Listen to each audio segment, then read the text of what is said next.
That is amazing.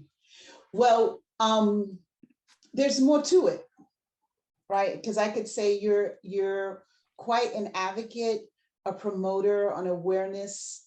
You have awareness campaigns, you do all kinds of events. Could you share some of the stuff that you've done in the last few years? Sure. That and those are things that I'm aware of. So I don't even know of half of those things that you're not aware of. So I think this is a perfect segue for me to share how you supported me in knowing that climate change was a curriculum that had to be developed. And so we were working in the same co-working space. And I remember seeing for a while you had like different containers instructed with instructions on what plastic or what type of garbage goes in different containers. So the whole building or the whole co-working space had instructions on how to throw out your garbage.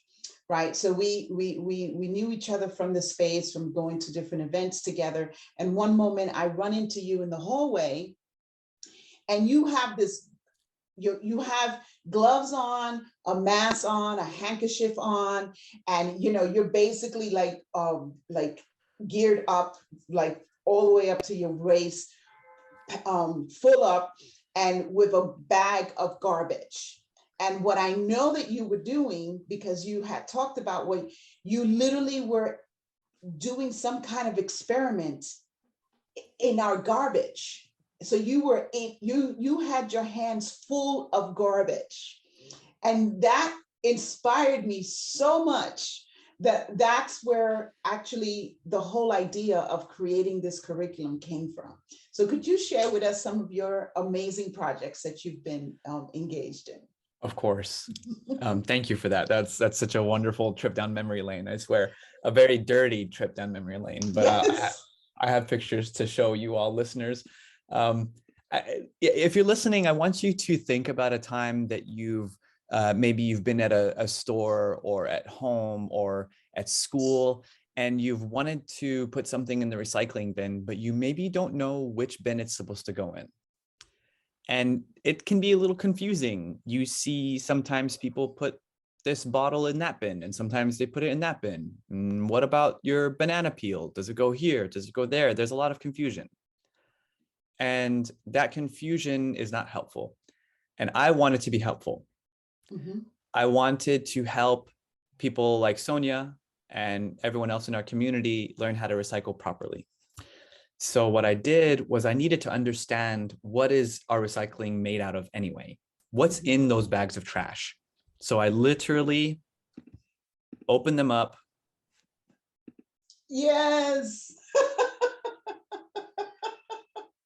And I dumped them out. And I studied it.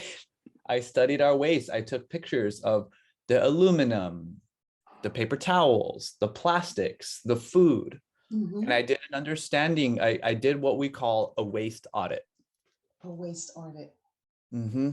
So that we can understand what's going on here, what's in our waste, and then how do we sort it better. So we did that. And then we did this experiment where we laid out all of the waste that we found on this tarp. And then we started creating categories. And this is my way of understanding, of trying to get clarity on what's supposed to go where. Because most of the time we see something maybe that looks like, and we can probably, most of the time we might see something that looks like this. Yes, that was my very first experience, yes. It says landfill and recycling. Recycling. Maybe you don't know what's supposed to go where. It can be a little confusing. So for me, I wanted to make that really easy. And what I did was I taped the trash. You remember this? I remember taped very the trash well. To the wall, like we were talking about the plastic bags earlier. Yes. If you put those separate and you take them to somewhere like Whole Foods, then they can get processed and they don't go to the landfill. That makes so much sense. So I call this a prototype wonderland because when you're starting to solve a problem, you're not going to know the right answer immediately.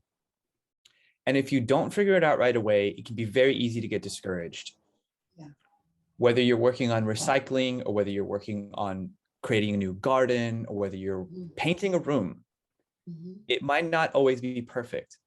But if you allow yourself to be in an experimenting mindset, if you allow yourself to treat everything like a prototype, like, you know what, this is not going to be perfect, but I'm going to try it. Yeah. And you say that and you communicate, hey, I'm trying something new here. It's not going to be perfect. In fact, it's going to be kind of messy. Yeah. And then you definitely was messy. I was so messy. Messy. How's that? Yes. You know? And then you start building confidence, and you start getting clarity, and you start building momentum. And then people like blessings like Sonia turn their head and they say, what is this little Arab American hairy guy doing over here playing in the waste? And that's food, that's energy that keeps you going. Yeah. So because that definitely sparked my interest in understanding. Oh, this is just such a great picture. I remember you had different phases. It got a little neater. Like, how could you put neat garbage? And then the green bucket is the compost. Right. Right. So I remember this stage because it made sense to me that compost food should be handled separate because it's compost. It could turn into dirt. Right. So now we could enrich the land. We could create dirt to renew new life. Right. So exactly. This is brilliant. So the project evolved. And like you said, how can you make waste neater? Well, we tried. We tried to keep it organized and make it neat. And then at one point we decided that we wanted to make it even prettier.